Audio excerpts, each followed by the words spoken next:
Welcome to Oneself. My name is Stephen Maher, and with me today and with me always is Adam Bartleman. I'm coming in today with a bit of a heavy heart, y'all. I know a lot of people are experiencing, a heaviness in the world, in the state of affairs, and how things are. And I, I'm right there with you. A lot of the time, it ebbs and flows. It comes in waves. And before we were coming on, Adam and I were just kind of talking about it, like chopping it up regarding that and what a person can do, right? When you feel like everything is out of your control. And at the end of the day, what can we control? It's ourselves, right? And how we react to things and how we respond to things. And, that's there's power in that, right? And there's power in working on ourselves and trying to get better. And when you are so in control of your own mind and yourself, that reflects outward, right? That reverberates out into the world. And Adam had a really good quote before we came on, and it was Adam. Can you just refresh my memory? Yeah, I can't remember where I heard it, but it's an enemy is an ally of avoidance, or an enemy is the ally of avoidance. Yeah. So let's break that down, right? Yeah, You see someone who you disagree with, right? You see someone who you have a bone to pick. We all know how much anger and vitriol there is online. And I think that's a major issue just in general with our current state of affairs. We need a lot more empathy across the board. Everyone needs to have a little bit more empathy. And if you're coming into this conversation like where you are in the world with a heavy heart, that's a victory in my mind because that shows that you have empathy. You're empathizing with the plight of other people and what they're going through and, the pain or the suffering they might be enduring, right? A lot of people don't even have that the capability to empathize with others, to put themselves in other shoes. You're seeing, grown children with power that, have weapons at their disposal and are brandishing them without care, right? Without a care of who it impacts. And so, if you see someone that you're disagreeing with, right, an enemy, um, what are you avoiding in yourself, right? Breaking that quote down, like turn that back inward, turn that back into yourself. What are you avoiding? Fixing in you that you're getting so angry at this outward stimuli, right? Or this outward thing that triggers a reaction in you. Like you were saying, Adam, right? Like the heat in your chest, like the anger, like rising in your body, like that physical response of something that you're seeing, and you're just like, man, like I do not like that. And but point that back in, right? yeah, And important work, right? Like that is the work. It's like is ourselves, and yeah. Adam, you want to take that a little bit? What are your thoughts on that? yeah. I think. Well, first of all, I think that the people who are not displaying any empathy, it's not that they don't have it; it's just dormant in them, and they've been conditioned to think that, like many of us, we're existing in this very separated state. You know, Yeah. people from a different country or a different skin color are different than us, and that's simply not true when we apply the awareness of oneness. But and so yeah, but being aware of your empathy, not having that empathy be dormant, that's an extremely important step on the path. It's a step that can take us uh, through the experience of empathy, being able to understand as best we can, at least have the intention of understanding and feeling what the plight of another human being's, what their plight feels like, what their experience is like. And that can take us even further, though we don't have to stop at empathy. We can go on to compassion, where then, to the best of our awareness, we can create a situation. We can foster a system in which, again, through the best of our awareness, to the best of our awareness, we're going to help to lift people up out of their negative circumstances. And but that's the journey, and those parts of the journey, and where it starts, though, like you said, is coming in with a heavy heart and feeling those feelings. And like we had chatted about a little bit, it's important to recognize that that feeling of having a heavy heart is not a bad thing. That feeling of heaviness that comes from taking in any of the information that's coming in about what's going on in the world is not something to be avoided. It's not a bad thing. That means that something is being triggered within us for ourselves to do our individual cleaning of our awareness, our stuck energies. And then, as we talk about, when we do that individual work, like the Hermetic principle of as within, so without, that's really our most effective way of contributing to a positive change in the collective. So, yeah, the heaviness, not a bad thing, not something to shy away from, but rather something to sit with. Right. And I want to point to a couple moments in history that are top of mind for me, right? When you see massive groups of people collectively just decide no, just decide that, the state of affairs um, of the world had no power anymore, or the structures in place had no power. Apartheid, right? These are both apart. The two biggest ones that come to mind are apartheid and the fall of the Berlin Wall, both late 80s, right? I don't know what's going on in then, but yeah, at that time, people just decided all of a sudden, no. You have these oppressive regimes, right? In South Africa and in East Berlin and West Berlin. And there were a lot of, historical factors that came to play at the lead up to these events, right? Yeah, Nelson Mandela was in prison for, 20 years plus, right? Yeah, So it's like this stuff was happening, it was building, it was percolating. Same thing in with the Stasi in East Berlin, like, people were getting fed up.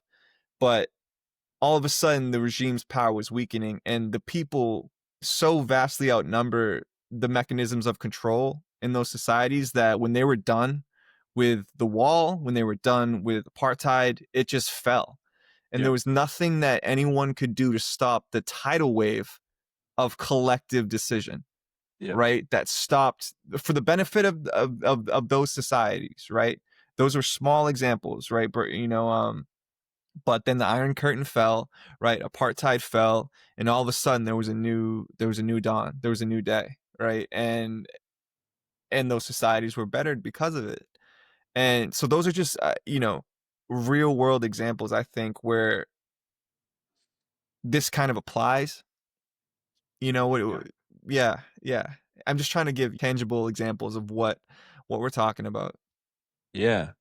And those are great examples. And I think that it's really important to recognize that the way that those things really got to that breaking point was not because there were enough people outside in the street yelling and getting angry and carrying signs, but rather the most important shift was an energetic shift that happened in the hearts of everyone.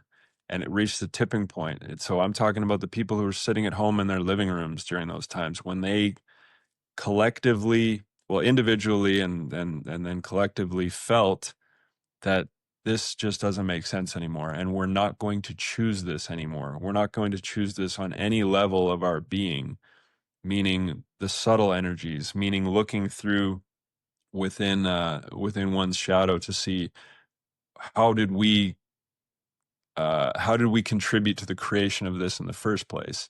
So breaking apartheid within one's own heart, within one's own being, before it can be broken in the outside world in the collapse of policies and and regime shifts and things like that. Of Yeah, man, and, those it was rooted in fear, right? course. They want people afraid because control is power, right? But then all of a sudden, you had these people, millions of people in both societies that were just not afraid anymore, right? And it's like nothing could be done to stop that lack of that fearlessness on a massive scale, right? Yes. And so applying this to a current situation, right? If you apply that work to yourselves, that energetic shift, of just trying not to live in fear, trying to live in empathy for other people, all of a sudden the mechanisms that you think might have power that falls apart. You pull that string and it just it unravels. Yeah. And that's essentially because those people, then and now, whoever shifted then and whoever is shifting now, has reached a point where, as you said, I think you're spot on there with the appraisal that it's all at the root of all that control is fear. And so what happens there? Like, when does that fall apart? Well, it means that people stop being afraid. And why do they stop being afraid? And because their current circumstances, their circumstances in that situation at that time, back then or now, reach a point where the suffering has gotten bad enough because of that system that they're no longer afraid of what can be done to them any further by that system. Say their family's been torn apart, they've experienced violence, family members in prison. That it's like it's gotten to this place where they've experienced the suffering that regime has had to offer. They've gone through it. They've realized that they can survive it and that they don't need to choose it. They don't need to be afraid of it anymore. It's essentially that it's kind of like in the personal experience of reaching rock bottom, which we go through so much suffering until the point that we wake up and we realize that we can make a different choice, and that different choice truly exists within ourselves. So these people reach a point where they're just not afraid anymore because it's like, okay, you've given me the worst you can give me, and like we're still here, and we're just tired of this at this point, tired of being afraid. So not going to choose to be in fear anymore.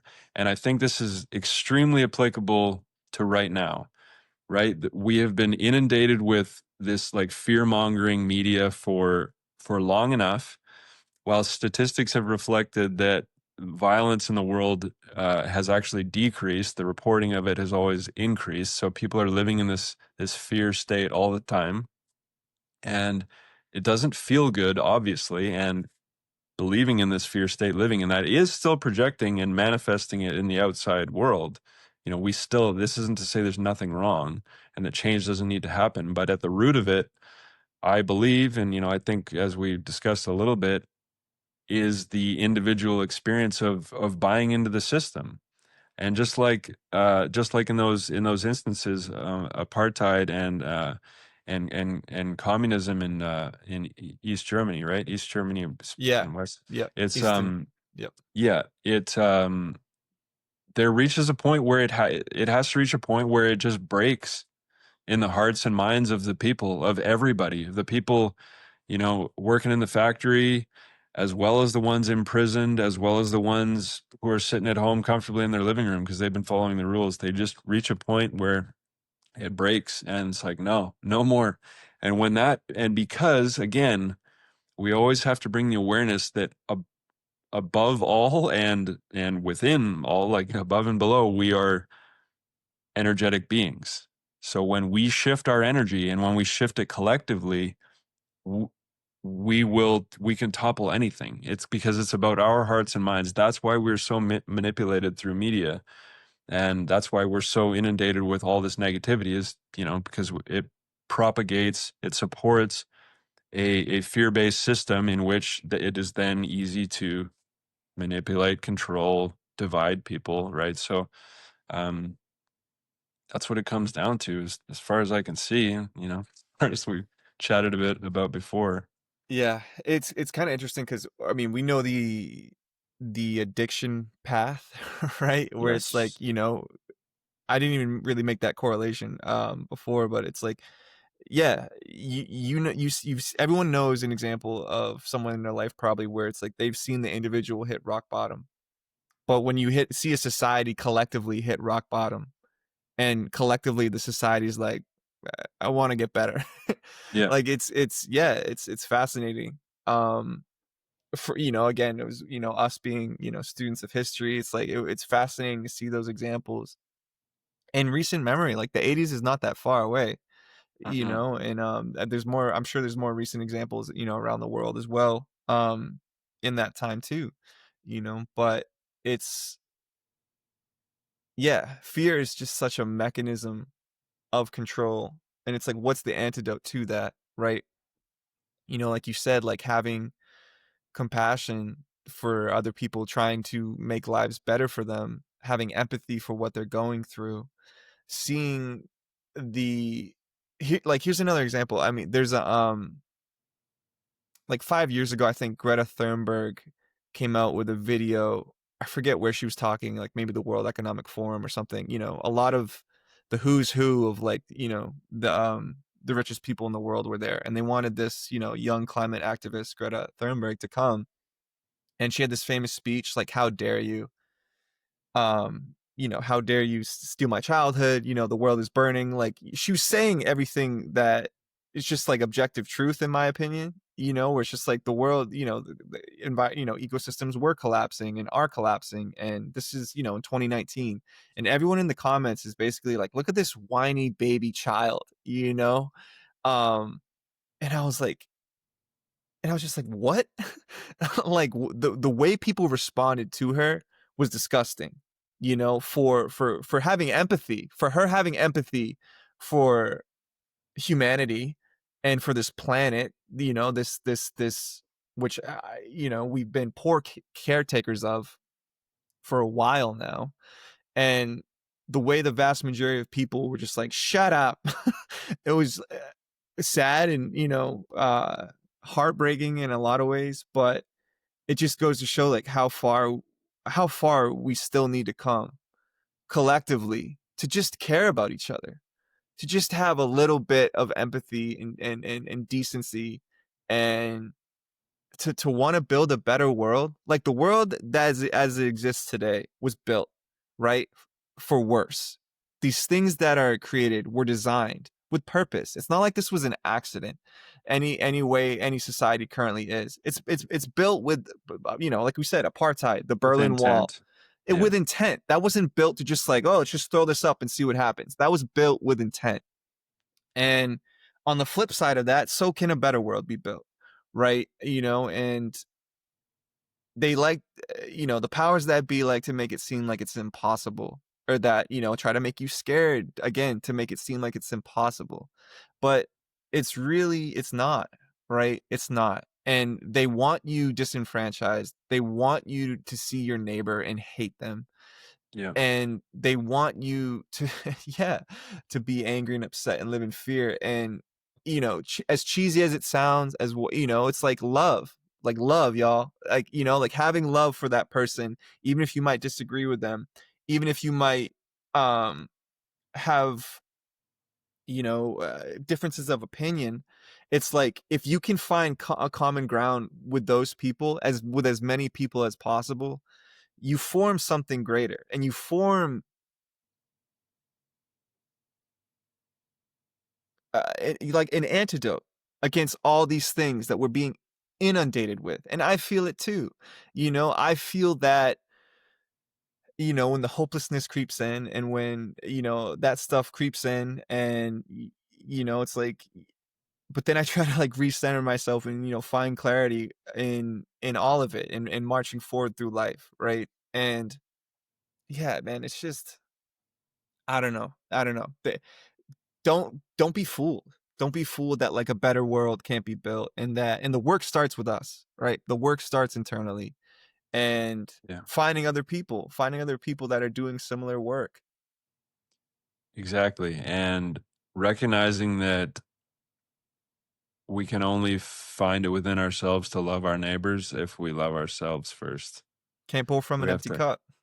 you have to love oneself. So, Yeah, um, and, but we've been conditioned to go outward, right? We've been conditioned to project onto others, and this isn't to, again, bypass the responsibility, it's just like an observation of the current situation as far as I see it anyway. It seems like we have been really programmed into getting mad at somebody else rather than looking into the skeletons in our closet, you know? Looking into open up that have a look what's down there in the cellar, you know? What's down there, what's in the yeah, shadow that needs to be processed because I think that's really the only effective way to move through this world. Again, always bringing it back to the concept of oneness. We cannot get upset with what other people are doing uh, without realizing that we have some responsibility. That initial anger can be the element, the stimulus that points us towards something, but we don't want to, you know, we don't want to get lost in it, right? We can have that kind of righteous anger that comes up to highlight our awareness, but not getting lost in it, not seeing that, not staying mired in that sort of belief that we are separate, because everything that's going on in this world is a projection of a collective free will that we have, again, we've all contributed to. And um you know, it's funny to think about people getting mad at a little girl speaking to a panel of world leaders and not have just, you know, some empathy. Obviously she's got handlers and everything like that, but you know, at the end of the day she's a kid, you know, she was a and kid. Yeah, a kid, right? And well, you know, I might argue that still saying like projecting onto anyone else like um this is your fault specifically and no one else's, like I again apply the awareness of oneness to say like we have to understand that we are all collectively responsible for this. And you know, this dives into karma a little bit, but that's, we can leave that conversation for another day. But ultimately, knowing that what we resist persists, and if we're just getting angry and pushing others away, then it's an easy way to avoid looking at what we've got inside that we have to look at. Again, that quote, an enemy is the ally of avoidance. But like you said, if there's a problem of too much hatred in the world, it's like the Dr. Martin Luther King quote, which I can't remember specifically, but paraphrases: you don't solve a situation with too much hate with more hate. You know, only love can fix that situation, right? So like you're saying, again, bringing it back to love and recognizing that love for our neighbors starts with love for ourselves, because ultimately if we're able to hate someone else, that means we've got hatred within for ourselves, because again, everything's a projection, a right. reflection. And 100% spot on, right? And maybe you could speak on too, Adam. It's like, what is the armor that the internal work builds up, right? When Yeah, you do that internal work, you're less likely to be manipulated, you know, less likely to be afraid. That stuff, the words that people say to you, for me, or in my experience, you know, they fall off. I'm like, I know who I am. I've done a lot of work internally to figure myself out. And here's a person saying something that maybe like on paper, I'm like, that's mean. But I'm like, they don't love themselves clearly, because anyone yeah, who like truly has self-value or self-esteem or self-worth for themselves wouldn't be saying that type of thing to someone they don't even know. You don't even know yeah, me, right? yeah. And so can you speak on that, man? Just like what the armor that you build up within yourself when you really do the work to just, yeah, look inward. Yeah, I think it's not even armor. I think it's more like we become something that doesn't need to be armored again, like armored up. It's like we become like water, you know, it's like something you Yeah, throw a stone at me and it just goes straight through. Like I become lighter, right? Because right. this is the process. We lighten up, right?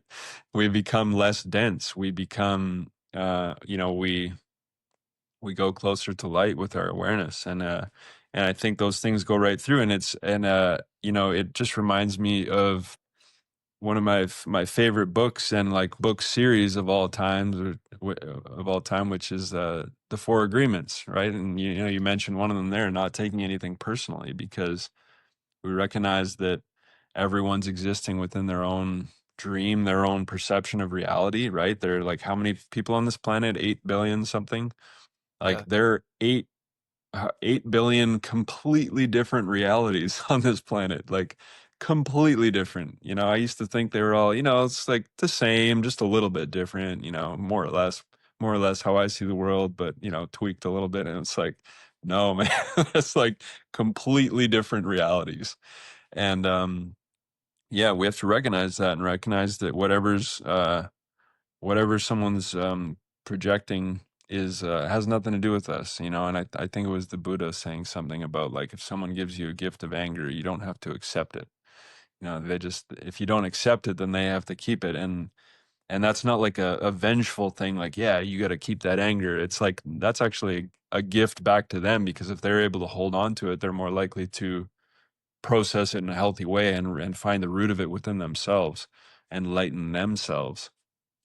um but Yeah, I think it comes down to that.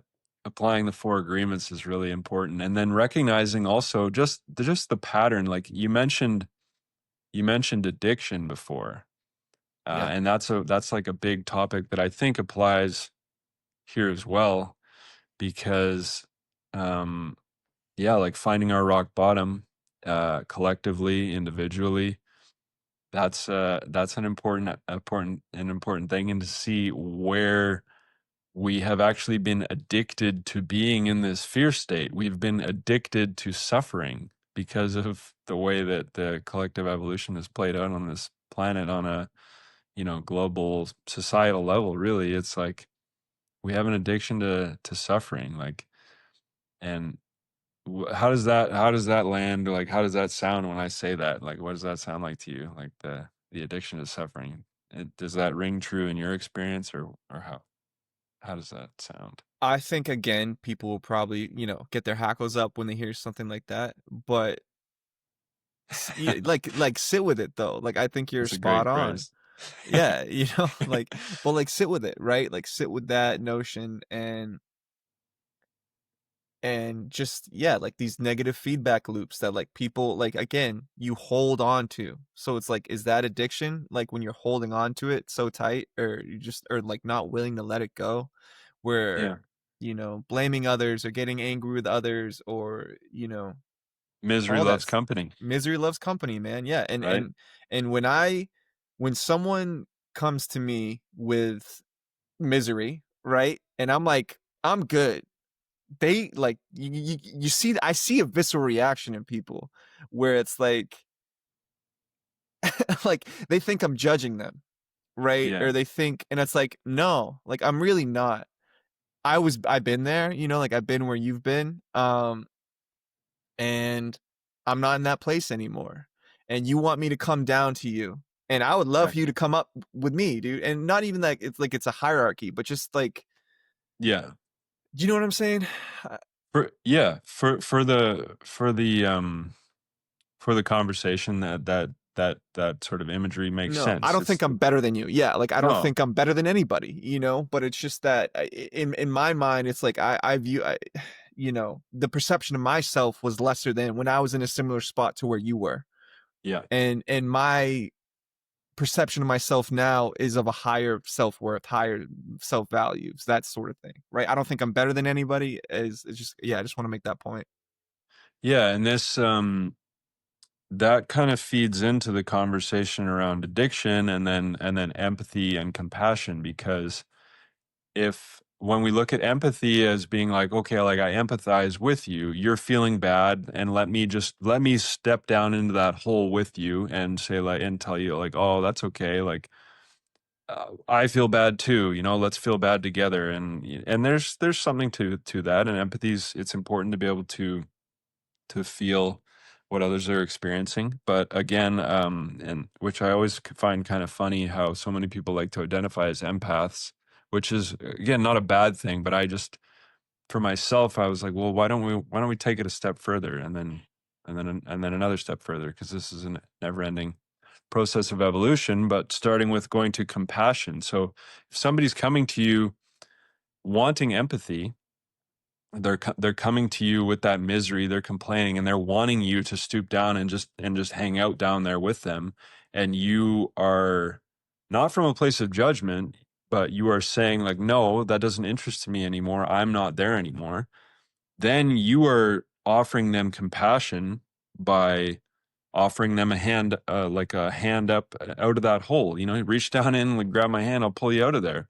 And which is done through your example, which is not done through telling someone what to do, but by being the lived example rather than doing something, just being the living example of how to be that change. And if someone is not ready for that, if someone is not ready for compassion, they're looking just for empathy because they are still addicted to that loop of being in that space, then they're going to find you triggering, right? This is why as you focus on your state of being and you lighten yourself and you process your traumas, you work through the doing the shadow work, your presence can become either a beacon of light for people and draw people in and really uplift them without you even saying anything, just by your being, or it can be massively triggering because you're just sitting there holding up a mirror, and if someone is not ready, and again, we're not saying that this person is wrong, we're not saying that this person is bad, because they're choosing to still be stuck in their loop of suffering.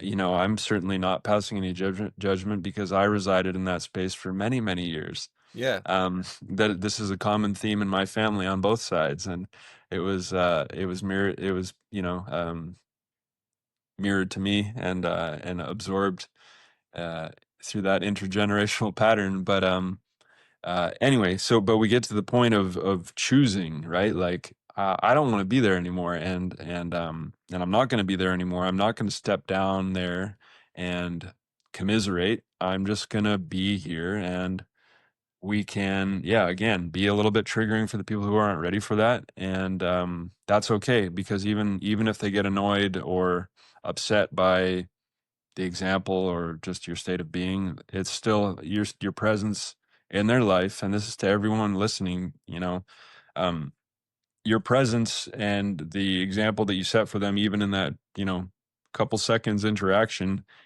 has planted a seed and has shown that as a possibility that is anchored somewhere in their awareness. And so again, this is like being the change that we want to see in the world, being the lighthouse in the storm, that can be other people's lives. Um, yeah. Yeah, Anyway, man. yeah. No, I learned a long time ago where you cannot force people to change, right? Mm-mm. But being that example of someone being that example for someone where maybe they want to aspire to be more like some of the qualities you might have, they're Mm. much more likely to change the trajectory of their life. And yeah, you can't force stuff upon people, right? Everyone is their Yeah. own, and if you try to shove it down their throat, they become more entrenched in their lifestyle as it currently is, right? When you try to Yeah. push, an ideology, behaviors, habits, try to force someone into rehab, it's like, no, they're just gonna be more entrenched in what they're already doing. Yeah. But and like you said, when you were a child, right? Like kids are always watching, and the best thing you can do as parent, and again, I'm not a parent, but it's like I have, a lot of nieces and nephews, they're always watching, right? So it's Yeah. like You know, if I'm working out and they're around, I'm like, I'll show them, right? Yeah. I'm like, here's how to do these things, because I know you're paying attention and you're watching and you're Yeah. internalizing that. And it's like, I want you to live a healthy lifestyle or be active, Yeah. and yeah, man, it's just like, yeah, yeah, just to be the best example you can be for the other people in your life. And for the people that aren't going to respond to that, they're not going to respond to that, right? They're not going to take that change in stride. But for the people that are questioning how they currently are, and maybe they're approaching rock bottom or they're currently in rock bottom, it's like maybe they'll see you as an example of, hey, things can get better. I can be better. I can change. Yeah, and without any attachment to an outcome from your side of things, then you're not creating any suffering for yourself, which comes back to the conversation of like you said, you can't tell anyone these things. You can't tell someone that they should be different. You can only be the example, because if you're telling someone that they should be different, that means that you have made a judgment on them. That means that you have judged them as being not where they should be and that they should be somewhere else, which means that that is actually to be turned in on yourself. So like if I'm seeing someone on their journey and their behaviors, as not that I have to support or condone the behaviors, but I do choose to love and support the person, to love and support the being unconditionally, because if I'm seeing where they're at as imperfect, then really that's a reflection that something needs to be cleaned in myself. That means that something is imperfect in me. Not that we should be using this perfection language, because as Yeah. we've discussed in a previous episode, but for the sake of conversation, for something to improve upon. And that's really just a reflection of something that needs to be cleaned, improved, healed in me. Because again, cleaned over healed, but something that some energy that needs to be processed within me is a better way of saying it. Because if I'm seeing someone as less than perfect exactly as they are, then I'm missing the point, because I can again reflect on my own journey, as I would always encourage everyone to just use themselves as the best example that they have. And like so right now I can reflect on my own journey and think about all of the uh, from a more clear place. I can look at and see as very avoidable pitfalls that I continually um, fell into, and see all the mistakes that I made, all the loops that I went in, all of the help that was offered to me that I ignored, and I recognize it now as important. Like I wouldn't change any of it, because I needed to go through those steps and figure it out on my own in order for it to land and really become the lived and breathed expression that I am now. Because if someone had just told me, hey, read this book and do exactly as I say, it wouldn't be the same thing. Like I had to fall, I had to pick myself up, dust myself off, in order for it to land and for this stuff to move from knowledge to being applied wisdom. And so that's why it's important to not judge others, but not just to live that, not just to think about don't judge others as a rule, but to really understand why it's important not to judge others and where they're at on their journey, because we have to understand how it applies to us, because again, oneness, we have to understand that it's all us. So if we're judging someone else, it means we're judging ourselves. It means there's something to be cleaned there, because ultimately, once we become clear with ourselves, it's just like you're saying, if somebody's throwing shade at you, it's like, wow, I don't care at all. I know that this has nothing to do with me. So like, Yeah. I'm just like, not that I'm like condoning that behavior or anything, but I'm still sitting just in I might not choose to physically be around that person, but I'm still going to love them from a distance and understand like, wow, I love and respect them for Yeah. where they're at on their journey, because I used to be there too, and that's okay, right? And then when we bring this all back to the bigger conversation, this is applied collectively on the world stage as well, in like not taking what is going on on the planetary scale personally, like allowing it to rest within our being. If that heavy heart feeling does come up, okay, that means there's something for me to clean here because I am a part of the problem of Yeah. what's going on in the Middle East. And that might be a bit much to grasp for people who haven't, been on this journey for a bit. But ultimately, when we're looking at ourselves as one being, as one collective consciousness here, everything that goes right or wrong on this planet is a reflection, again, the micro macro reflection of what we've got going on within ourselves. So then again, we come back to the the conclusion always that if we want to see change on the other side of this planet, then you got to sit down in your living room and close your eyes and meditate and go into yourself. And that is truly the most effective, in my opinion, say, in my opinion, but this is a very, very strong belief that I hold.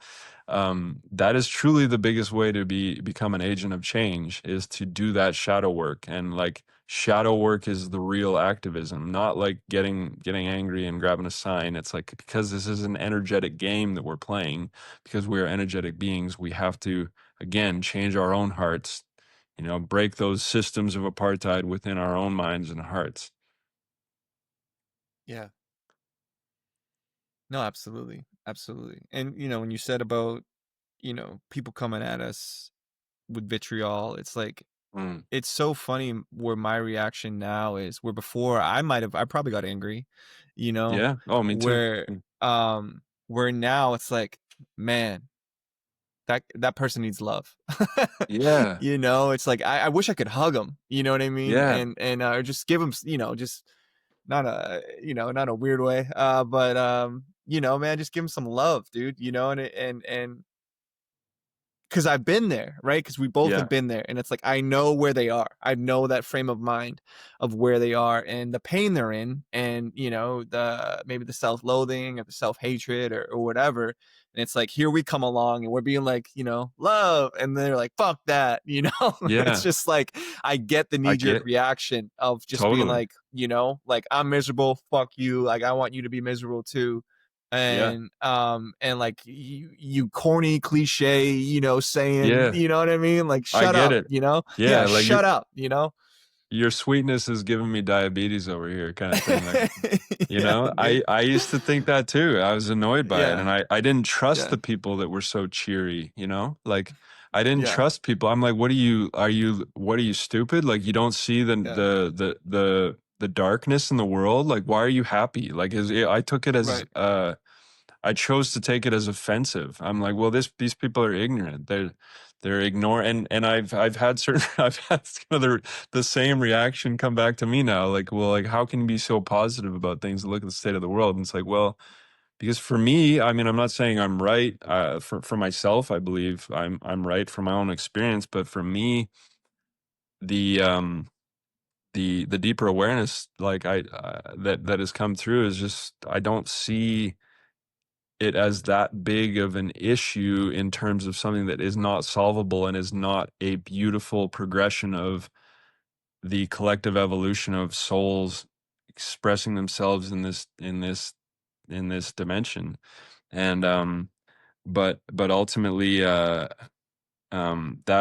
took some work to get there, and recognizing that releasing that stuff was, you know, took some focused attention. But I get it, like that.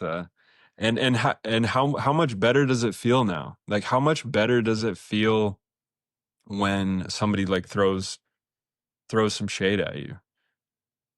Like for your personal experience, like, because I know for me, I used to be like, I used to get really agitated. If somebody like, if I got in an argument with somebody, I'd be thinking about it for probably a couple days, maybe longer. And now it's like something like is like that happens and it's water off a duck's back. And I'm just like, wow, I'm so grateful that I love myself enough to not take that personally. Because now I just go back to my day. Like, maybe that upsets me for like 10 seconds. And I'm like, oh, it has nothing to do with me. So right back to being happy, you know? Like, Yeah. what's your experience been like? No, absolutely. It's meditative, right? I'm like, acknowledge it, Yeah. let it go, move on, right? Yeah. And it's just really interesting to see that progression. in my mind, Yeah, it's beautiful. and it really is, it really is, and it's like because it felt in the past, it would feel so real, like it's like Yes. the fight or flight, right? And It's a this survival person, mechanism. right, right, Your ego totally, yeah, fight or right, flight, you're right on it. fight or flight, and then, but then say that person sees me in real life. They're not gonna, odds are they're not gonna say anything as nearly as mean as that, right? Like, there's this 100%. protective barrier of the Yeah. screen, which is just gives people the gumption to say nasty Mm, things, and, in person, if someone still feels so strongly that they wanna say nasty things to me in person too, it's the same result, right? There's a difference between if someone's, like, attacking me physically versus, like, yeah, verbally. It's like, I just see a grown tantrum, right? I see a yeah, child tantrum, and I'm like, "That," they got some work to do, right? And I hope, but it's sad too, man, because it's like I've seen people die, like, grow old and die with still the mentalities of this stuff, right? Like, they've never came to a place of self-awareness, self-love. Um, my mom's excellent. mom, right, Yeah, is an example of that. She just, like, bitter, man, just, like, bitter at the world, and I lived her life that way, died that way, right? And yeah, just with hate in her heart, and, uh,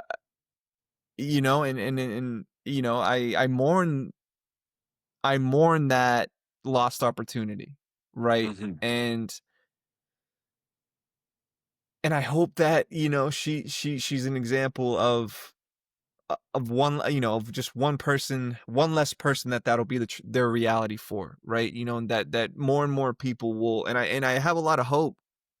I do have hope. Like, people are like, it's hopeless. And it's like, no, like, I do have hope that more and more people are becoming aware of and talking about these sorts of things, and, hopefully understanding that, changing themselves does change their reality, and it doesn't have to be like that, right? Like, it doesn't have to be hate in your heart, miserable.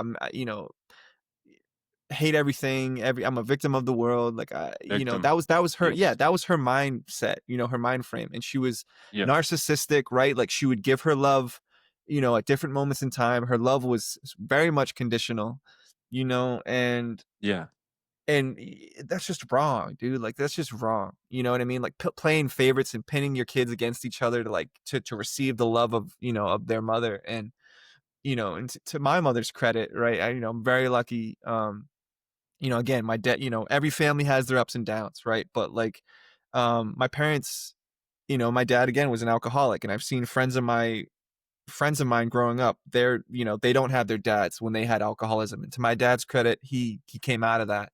And like I've talked about before, it's like he became this ultra marathon runner guy, and to the hope in their marriage, they're in their early 60s now. They said their marriage just keeps getting better with time. And so, like, they do love each other, right? And, when I'm sure, yeah, like, right, growing up with you, like, I see a lot of examples of unhealthy relationships all around me, mhm, right? And to my mom's credit, from her mom, like, she kind of broke that generation. And my mom is, this unconditional love, right? And, to her credit, and, has tried really hard to pour that love into us, and, and hopefully, yeah, we'll continue that trend, that positive trend, right? yeah. Absolutely, because like for your grandmother's experience, that her outward projection of that narcissistic behavior is just a reflection of how she's feeling about herself, and that's what a lot of the world has chosen to be to remain kind of stuck in, is this victim consciousness. And I personally think that's an extremely interesting conversation, um, that I'd love to dive into in another episode, because Yeah. it's very poignant. And but ultimately, yeah, I think there's always hope, because it's an never-ending game, and what we truly are can't really be touched. We're energy, we're souls, we're pure consciousness here having a human experience, and the game doesn't end. So someone like your grandma who goes, it's just funny actually, because my mom's mom was the exact same way, and and you know, that being will have a choice to make an to you know, choose another experience, you know, try again and see how that plays out.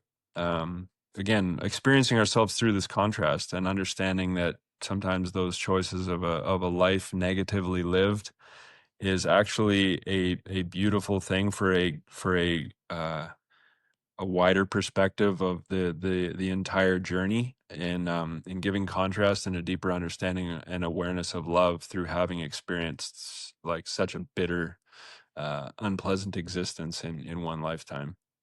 But again, getting a little esoteric there, but that's okay. Every now and Yeah, man. then. Yeah. No, I know. Yeah, but bottom line, for today, um, there's hope, there's love, there's always opportunity for change. And the best place to start is with ourselves. And yeah, Adam, I think that's a good place to cap episode 6. Um, Once again, y'all, if you like what we were talking about, if you disagree with what we were talking about, leave us that feedback. Please be nice. Although, although we try to be like water, Or not. or not, Yeah. or not, or come at us. But it does not matter either way. We appreciate the free promotion. If you if you do decide to come at us, but yeah, yeah, we engage with us. We really appreciate it. We'll listen, we'll address, stuff in future episodes. If there's something that you want us to talk about, we will definitely take that into consideration. Wherever you listen, Apple, Spotify, YouTube, our video version. Yeah, engage, like, comment, all that stuff that you can do and support us for free. We really appreciate it. Adam, any closing thoughts for episode 6 of Oneself? Yeah, just keeping it always keep it simple, right? There's Yeah, a lot of complex information and systems to use, but you know, keep it simple. Like the book I mentioned, The Four Agreements, beautiful example of that. yeah. You know, keep it simple, bring it back to love always. Yeah, yeah. Simple in concept, hard in practice, Until it's not. until it's not, and then, and then things seem to click a little bit more. But, yeah, thank you everyone for listening to episode 6 of Oneself. We hope to catch you next time, and until then, be well. Thanks.